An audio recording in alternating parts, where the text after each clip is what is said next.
करते हैं आपकी वर्कशीट नंबर 17। तो पहले आप लोग इसे अच्छे से लेबल कर लेंगे। आज आपकी मैथ्स की वर्कशीट आई है, आप लोग इसे डाल देंगे।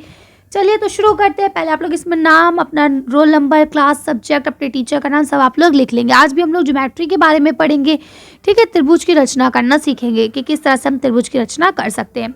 यह लिखा है, आइए अब सोचें और करें, एक त्रिभुज की रचना के लिए कितने स्वतंत्र घटक की आवश्यकता होती है। तो लगभग 3 की होती है। आप इसका आंसर 3 लिख लेंगे। उसके बाद लिखा है 6, 10 और 8 सेंटीमीटर का माप एक त्रिकोण पोस्टर बनाए और उस पे रेड लाइट ऑन गाड़ी बंद का नारा लिखे। तो अब आपको सिंपल सा करना है, यहाँ पे आप एक लाइन 10 सेंटीमीटर की लेंगे, एक 8 की, एक 6 की, तरह से आपका एक त्रिभुज बन जाएगा। इसमें आपको लिखना है रेड लाइट ऑन गाड़ी बंद, ये वाला, ठीक है। जो ये केजरीवाल ने आजकल नारा बनाया है, ये वाला नारा आपको लिखना है, ठीक है। अगला आपका क्वेश्चन है, रजत को 6, 3 और 2 सेंटीमीटर माप के एक त्रिभुज की रचना करने के लिए कहा गया, लेकिन वह रचना नहीं बना पाया, क्यों? कारण लिखिए। तो इसका जो आपका लास्ट का क्वेश्चन है उसका और इसका आंसर सेम है, तो मैं लास्ट के क्वेश्चन में आंसर कराऊंगी, तो आप वहीं से इसका आंसर भी लिख लेंगे। चलिए आगे पढ़ते हैं।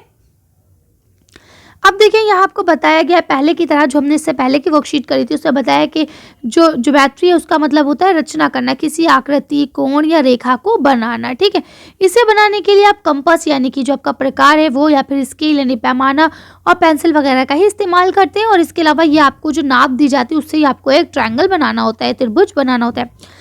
अब हमने ये 2 तरह के त्रिभुज तो सीख लिए थे, एक वो त्रिभुज जिसमें तीनों साइड दी जाए, एक वो त्रिभुज जिसमें 2 साइड्स दी जाए और एक एंगल दिया जाए। तो पिछली वर्कशीट में हमने इस तरह के त्रिभुज बनाना सीख लिए थे। आज हम सीखेंगे ऐसा त्रिभुज जिसमें हमें 2 कोण दिए जाए और एक साइड दी जाए, ठीक है। और ऐसा त्रिभुज जो समीकोण हो, यानी कि आपका राइट एंगल वाला हो, ठीक है। तो चलिए पढ़ते हैं। यहाँ आपको कहा गया है, दिए गए माप के साथ एक त्रिभुज की रचना करने के लिए हमें पहले के एक रफ स्केच बनाना पड़ता है। यानी अगर आपको कोई भी तरह का माप दिया गया है कि इससे आप त्रिभुज बनाएं, तो उसके लिए आप सबसे पहले एक रफ स्केच बनाएंगे, ठीक है। एक त्रिभुज की रचना जब उसके 2 कोणों के माप और इन कोणों के बीच में की जाती है तो उसे लंबाई यानी ये वाला कहते हैं, ठीक है। तब यहाँ इनके कहने का मतलब ये है कि कभी कदार ऐसा होता है कि आपको 2 कोण दिए जाते हैं और सिर्फ और सिर्फ एक लाइन दी जाती है, ठीक। उसको हम लोग कौन सा कहते हैं? ASA यानी एंगल साइड एंगल, कोण है ना, भुजा कोण, ठीक। अब उदाहरण के लिए यहाँ आपको दिया गया है कि एक त्रिभुज बनाइए जिसकी XYZ नाप है, आपका x और y 6 सेंटीमीटर है जो कि यहाँ बना हुआ है। इसके बाद अब आपको क्या करना है, इधर से 30 डिग्री का एंगल बनाना है। आप इधर D से बनाएंगे, इधर 100 डिग्री का बनाना है, ये भी आप D से बनाएंगे, ठीक है। अब उसके बाद यहाँ आपको स्टेप दिए गए, जैसे जैसे आप बनाते जाएंगे सबसे पहले आपको लकीर खींचनी है। उसके बाद यहाँ आपको 30 डिग्री का एंगल बनाना है और यहाँ आपको 100 डिग्री का एंगल बनाना है। और उसके बाद दोनों को जाके जोड़ देना, जहाँ ये दोनों जुड़ेंगे वहीं से आपका एक बन जाएगा ट्रायंगल, वहां आप Z पॉइंट लिख देंगे।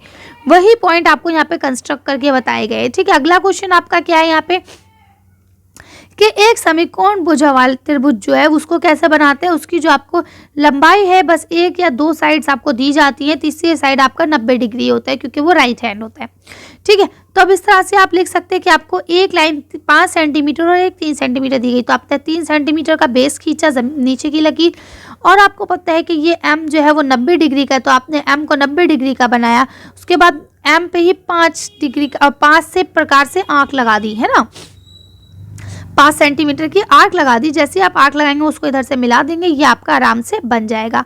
तो इस तरह से आप इसे भी बना लेंगे। यही आपके चरण दिए गए हैं कैसे आपको करना है इसे। पिछली वर्कशीट में मैंने और डिटेल में समझाया था, अगर आपको कुछ चीज़ कंफ्यूजन हो तो पिछली वर्कशीट को देख सकते हैं। अब आपका पहला क्वेश्चन लिखा गया है, PQR की रचना कीजिए जिसमें PQ 60 सेंटीमीटर, Q 30 सेंटीमीटर और QR 4.8 सेंटीमीटर है। सॉरी, ये दोनों डिग्री में है, ये सेंटीमीटर में। यहाँ आपको ये QR दिया गया है जबकि ये QP है, ठीक है। तो आप इसमें कंफ्यूज नहीं होंगे, ये QP है, इसी के अकॉर्डिंग हम आंसर बनाएंगे। चलिए इसका आंसर देखते हैं। देखिए अब आप इसका आंसर आसानी से बना सकते हैं। ये हो गया आपका P, ये हो गया Q और ये हो गया R। उसमें आपको ये जो लकीर दी गई है ये QR दी गई है, लेकिन वो आपका मिसप्रिंट है क्योंकि अगर ये QR हो जाएगा तो ये ट्राइंगल आपका नहीं बन पाएगा, ठीक है। इसलिए आप इसको पी क्यू ही रखेंगे। इसी तरह से आपको ये बनाना है, जैसे कि मैं आपको दिखा रही हूँ, क्योंकि कई जगह पे अब क्योंकि आर और पी एक सही है तो मिसप्रिंट हो जाता है, ठीक। तो आप लोग इसी तरह से बनाएंगे जैसे मैंने दिखाया कि पहले आप क्यू और पी की एक लकीर खींच लेंगे और उसके बाद इधर आप 60 डिग्री का और इधर आप 30 डिग्री का, ये मैंने आपको कंस्ट्रक्ट करके बनाया। अगर आप चाहे डायरेक्ट डी से भी बना सकते हैं, कोई प्रॉब्लम नहीं है, ठीक है। तो आप इस तरह से इसे बना लेंगे। चलिए अगला क्वेश्चन पढ़ते हैं। यहाँ आपका दूसरा क्वेश्चन दिया गया है कि क्या ए बी सी की रचना संभव है अगर बी ये है, सी ये है और बी सी ये है। कारण बताइए। तो देखिए इसकी रचना संभव नहीं है, तो चलिए एक काम करते हैं, इसका ड्राइंग बना के देखते हैं कि क्यों संभव नहीं है और इसका कारण भी लिखते हैं। चलिए आंसर देखते हैं। अब देखिए ये आपका दूसरा वाला ट्राइंगल नहीं बनेगा। आप बी से 5 सेंटीमीटर खींचेंगे, बी पे 120 डिग्री का बनेगा जबकि सी पे 60 डिग्री का बनेगा। तो ये दोनों लकीरें एक दूसरे के पैरेलल हो जाएंगी, जो कभी भी आगे जाके नहीं मिलेंगी, ठीक है। इसलिए ये नहीं बनेगा। अब क्योंकि इन्होंने रीजन पूछा है तो देखिए हिंदी वाले बच्चे यहाँ से लिखेंगे, क्योंकि बी सी ये जो लकीर है ये पैरेलल का निशान है, यानी बी सी के समानांतर है, यानी पैरेलल है।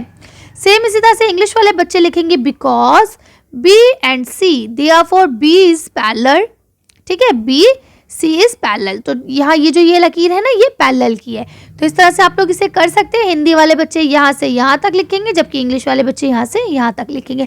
तो इस तरह से ये आपकी वर्कशीट कंप्लीट होती है। आज की वीडियो में बस इतने ही। अगर आपको मेरी वीडियो पसंद आई हो तो प्लीज़ इसे लाइक और शेयर करें। अगर अभी तक आपने हमारे चैनल को सब्सक्राइब नहीं करा है तो प्लीज़ हमारे चैनल को सब्सक्राइब करें। Thank you for watching.